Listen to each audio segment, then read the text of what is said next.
Okay, 3, 2, 1, it's jam.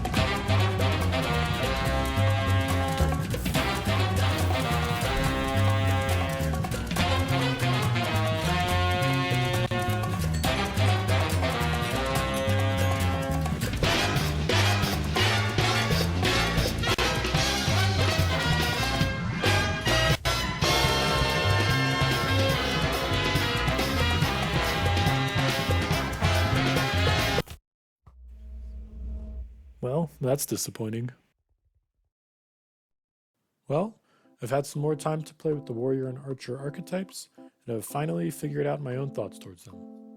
I plan on breaking down each archetype individually, but before that, I want to talk about some of the general class changes introduced. As I talked about in my last video, Warrior's Bash Spell no longer has physical blocks, and rather cracks the ground to show its area of effect. I still prefer the old block system, but I will admit this new one doesn't hinder your field of vision, so it's not all bad. Charge now launches you far more horizontally, at the cost of less vertical mobility. This is definitely a welcome change as it makes Warrior move a lot faster. Uppercut now requires you to be a lot closer to enemies to work. I think this is a good change as it requires Warrior to play more aggressively, but I feel the uppercut hitbox is just a tad too precise at the moment. I think keeping it shorter distance and widening its hitbox would fix this problem. Oh, also, you no longer fly up with enemies when holding shift, so please bring this back as well, as it was a nice way to control aerial mobility. War Scream now implies an entirely different effect based on which archetype you are, and can be used in combat more regularly. I definitely like this change as it turns War Scream from a passive ability into an active spell. But now into the real meat of the update, the archetypes. Yeah, I said it before that Fallen needs a buff, and after playing it for the last few days, I stand by this opinion even more so. Fallen has a really great concept behind it, but lacks the effectiveness to make it worthwhile. My biggest issue with Fallen is that the damage reward is not good enough for the risk required. Let's say you literally have 1 HP left. You get the reward of an additional 120 raw damage. Oh, wait, you also get an additional 200% damage increase, but here's the thing. Agility no longer protects you from all damage, so if you only have 1% HP left, you're just gonna, die.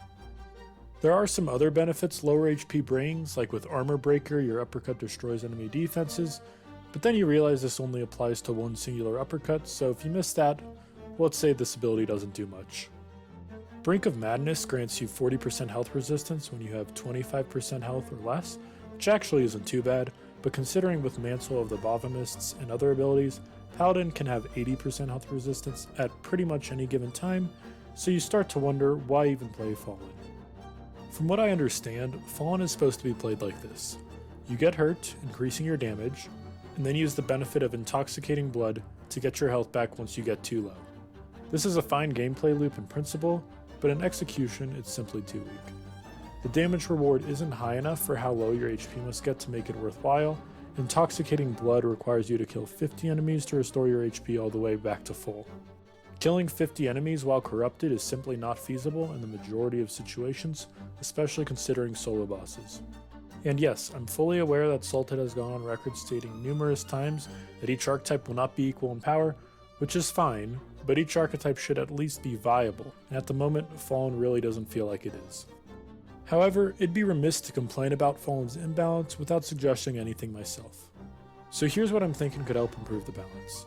The first of these is simply increase the damage reward from losing HP. I have no idea how much more would be appropriate, but this needs to increase substantially to make this huge risk worth it.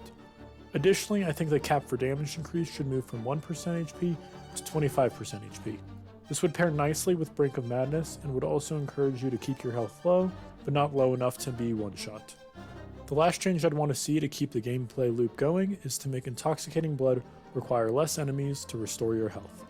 At the moment, you gain 2% health for each enemy killed. I think buffing this to 5% or even 10% would be a fair change that would help make Fallen far more viable. I have a lot less to say for Battle Monk because I feel it's a far better balanced archetype. The archetype is primarily built around spell spam and comboing enemies, which is something I'm a lot more familiar with and just find satisfying. All the spells have a huge radius which allows for mindless spam, which is honestly fun in its own regard. The ability Generalist rewards you for using all of your spells and not just cycling between Bash and Uppercut. The whole Collide ability and knocking enemies into walls isn't super powerful, but it is at the very least interesting. The only real suggestion I have for improving Battle Monk is to maybe change Generalist to have a more significant reward for comboing your spells. Rather than just reduce the mana of the next spell casted, maybe also double its damage or something, as that would have a lot more noticeable impact on the gameplay. And yeah, if they buffed Collide to do more damage, as it is very situational, I wouldn't complain. Now Paladin seems to have the opposite problem that Fallen does. Paladin is so strong, it makes the other warrior archetypes feel obsolete by comparison. Now I don't think this means Paladin should be nerfed to the ground, but admittedly I think it does need to be nerfed a little, while Battle Monk and especially Fallen get buffed. Paladin definitely feels the most like pre-2.0 warrior, which I think is a great thing for players who already liked warriors based design. Paladin is all about being a team-centered tank who can kind of heal, which is a really neat addition to the game. However, some of the abilities cross from powerful into straight up busted. As I talked about before, Mantle of the Bavomist creates a shield that protects you from 70% damage, and this can have 5 charges. And this only has a 20-second cooldown. That, plus Warrior's base damage resistance, is just a little too powerful. I think the shield should be lowered to something like 40% damage reduction, just to make it a little more fair. Rejuvenating Skin is a neat addition, but considering how tanky Paladin is, this really isn't a super noticeable ability. Changing it to heal not only yourself, but also your teammates similar to Lucio or the Amputator would be a small change that could actually be noticeable. And lastly, Second Chance is just too much. Quite literally, being invincible just seems to be too overpowered, and makes it where Paladin is easily the best archetype. I think this ability should be removed entirely, and then replaced with the Rally Major ID. That way Paladin can actually heal their teammates actively, similar to how their role suggests. I think these changes would help make Paladin into less of an indestructible god, and more into a hybrid tank/healer, and would help with class composition. If these changes were implemented, I think Paladin would still be very viable, but more so in a balanced way. With all of that out of the way, let's finally go into the second playable class at the moment, Archer. Archer's spells also got fundamentally reworked, but to a far lesser degree than Warriors. For starters, Aerostorm now has knockback, which can be countered with various upgrades, but still a little bit of a nerf. Considering how powerful it was pre-2.0, I'm okay with this change. Escape can finally be cast in midair and no longer has a slow fall. It might have taken the CT team a better part of a decade to implement this, but hey, better late than never. Arrow Bomb now has more of a circular explosion radius and can now cause self-damage. This might seem like a nerf, but with the rocket jump ability, this is honestly more of a buff that allows for fun mobility. Arrow Shield is now like War Scream, in which it has very different effects based on which archetype you are. Certainly a more active spell now.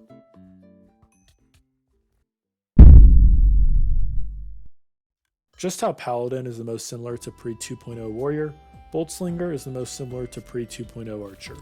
Many of its spells seem to be upgraded versions of the default spells, which is a really nice addition and definitely how a 2.0 update should be. But despite looking upgraded, I feel my spell damage is honestly a little bit less than it was prior to this update. Almost all of my spells feel less rewarding, despite Boltzlinger now having higher risks since it's designed around close combat. The only spell that's noticeably stronger for Boltzlinger is Arrow Shield, which, due to the Guardian Angel ability, summons 2 aimbot minions to deal damage for you. This is a really great change to Arrow Shield, as it ensures I'm always using my 4th spell. These Guardian Angels, though, are straight up too strong. I mean, just look at this damage. At this point, why even have any other spells behind it? Basically, Boltzlinger just summons Guardian Angels and walks around because none of its other spells even come close to the damage the Angels bring. Plus, the Angels always hit their targets and have a larger range than Aerostorm. These Angels need to get their damage nerfed so that they become more of a passive companion and less of an active aimbot. However, if these Angels get nerfed, the rest of Boltzlinger's utensil must get buffed to keep the archetype viable. With how close you need to be to enemies, the damage from Arrow Bomb, and especially Aerostorm, should be much greater. After playing Sharpshooter for some more time, I've come to realize it's not as strong as I initially thought it was. However, it's still incredibly fun, and as such, I'm okay if it's the weakest Archer archetype. That being said, I still think some buffs are necessary. For this archetype, Aerostorm is replaced with Phantom Ray, which consists of a more concentrated and further range beam attack. Even minus the jankiness of this hitbox, its damage is way too low to justify replacing Aerostorm. Even if you hit every single frame of Phantom Ray, it still seems to do about half the damage Aerostorm does. I'm not saying it needs to be as good as Aerostorm, but it should be at least a little better. Escape is now replaced with a grapple hook, which I mean, yeah, this is basically a direct upgrade. Sharpshooter does also have a trail of flames behind its arrow bomb, but this is more so a visual change than a functional one. The main gimmick of Sharpshooter though is Focus, which allows you to cast other abilities such as Twain's Focus and Crepuscular Ray. Twain's Focus definitely seems to be the stronger ability of the two, and while I'm not sure if it's necessarily better than Aerostorm spam, it's fun enough to make the trade-off worth it. Crepuscular Ray looks really cool, but to be honest, its effect isn't super powerful. Maybe it could get buffed, but again, I think Sharpshooter is fun enough where, aside from Phantom Ray, it doesn't need huge buffs.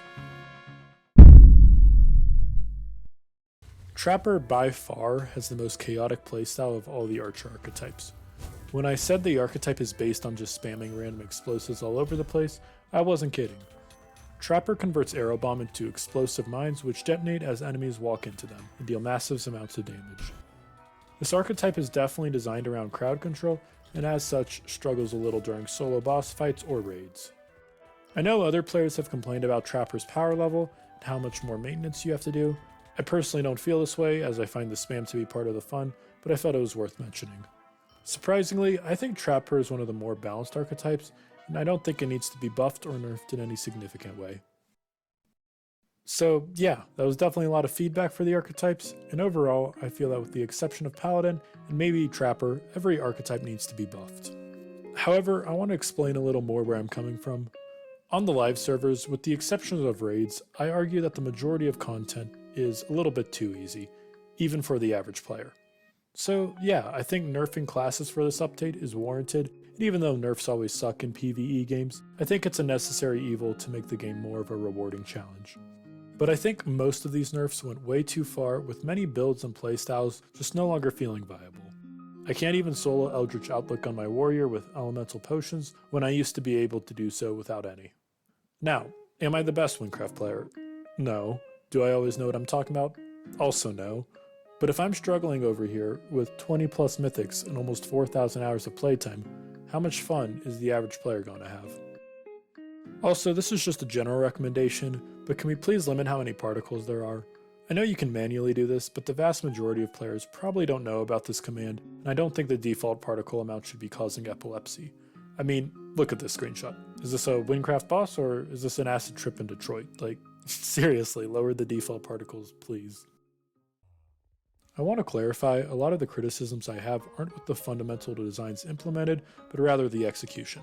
I still believe this is a very good update, but it nerfs the player too far, and I think that needs to be changed before it goes live.